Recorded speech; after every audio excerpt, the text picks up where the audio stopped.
Hi hello എല്ലാവർക്കും അന്നപൂർണേശ്വരി ചാനലിലേക്ക് സ്വാഗതം. ഞാൻ ഇന്ന് ഉണ്ടാക്കാൻ പോണത് വാഴയ്ക്ക കുടംപുളി കറിയാണ്.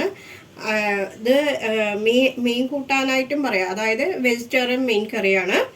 അതിന് വേണ്ട ഇൻഗ്രീഡിയൻസ്: ഇത് 1/4 കിലോ വാഴയ്ക്ക ഇതേപോലെ നീളത്തിൽ കഷ്ണം മുറിച്ചത്, കുടംപുളി ഇത് 5-6 ഉണ്ട്. ഇത് ചുടുവെള്ളത്തിൽ ഇട്ട് വെച്ചിരിക്കുകയാണ്.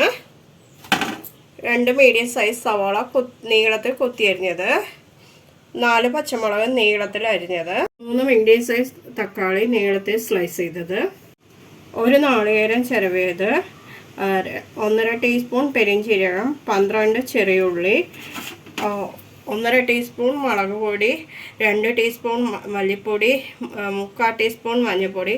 ഇതെല്ലാം കൂടി അരക്കാനുള്ളതാണ്. ഉപ്പ്, കറിവേപ്പില, വെളിച്ചെണ്ണ. ഇനി നമുക്ക് പ്രിപ്പറേഷനിലേക്ക് നമുക്ക് മിക്സിൻ്റെ ജാറിലേക്ക് നാളികേരവും ചെറിയ ഉള്ളിയും പെരിഞ്ചീരകവും ആദ്യം ഇടാം. മുളക് പൊടിയും മല്ലിപ്പൊടിയും മഞ്ഞൾപ്പൊടിയും ഇടാം. കറിക്ക് ആവശ്യമായ ഉപ്പ് നമുക്കിത് ഈ അരവിൽ തന്നെ നമുക്ക് ചേർത്ത് അരച്ചെടുക്കാം. മൺചട്ടിയിലേക്ക് വാഴയ്ക്ക ഇട്ടിട്ടുണ്ട്. ഇനി നമുക്ക് സവാള ഇടാം. ഇനി നമുക്ക് പച്ചമുളക് ഇടാം. ഇനി നമുക്ക് തക്കാളി ഇടാം.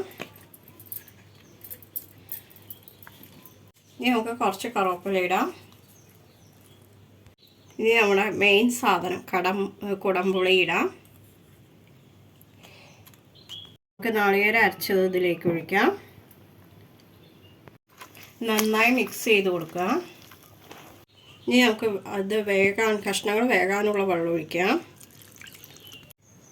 കഷ്ണങ്ങളെല്ലാം വെന്ത് വരട്ടെ. ഒന്ന് നന്നായി തിളച്ച ശേഷം ലോ ഫ്ലെയിമിലിട്ട് കുറച്ച് നേരം കൂടി നമുക്ക് തിളച്ച് കുറുകി വരുന്ന വരെ നമുക്ക് വെയിറ്റ് ചെയ്യാം. ചാറെല്ലാം വറ്റിയിട്ടുണ്ട്, കഷ്ണങ്ങളെല്ലാം വെന്തിട്ടുണ്ട്. ഇപ്പോൾ വേണമെങ്കിൽ ഉപ്പോ മുളകോ അല്ലെങ്കിൽ പുളി പോരാന്നുണ്ടെങ്കിൽ ഈ ഒരു കുടംപുളിയോ ഒക്കെ ചേർത്താം. അഥവാ കുടംപുളി ഇല്ലെങ്കിൽ വാളംപുളി ആയാലും കുഴപ്പമില്ല കേട്ടോ. അങ്ങനെ നമ്മുടെ വാഴയ്ക്ക കുടംപുളി കറി റെഡി ആയിട്ടുണ്ട്. ഇത് മീനില്ലാത്ത മീൻ കറി അല്ലെങ്കിൽ വെജിറ്റേറിയൻ മീൻ കറി എന്നൊക്കെ പറയാം. നമുക്കിനി കറിവേപ്പില ഇടാം. ഇനി നമുക്ക് കുറച്ച് വെളിച്ചെണ്ണ ഇതിന് മേലെ തൂവാം. അങ്ങനെ നമ്മുടെ വാഴയ്ക്ക കുടംപുളി കറി റെഡി ആയിട്ടുണ്ട്. ഇത് സിമ്പിളാണ്, ടേസ്റ്റിയാണ്.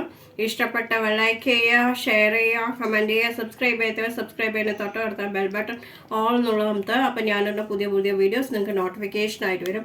കുടംപുളി നമുക്ക് വയറ്റിന് നല്ലതാണ്. അപ്പം എല്ലാവർക്കും ഗുഡ് ബൈ.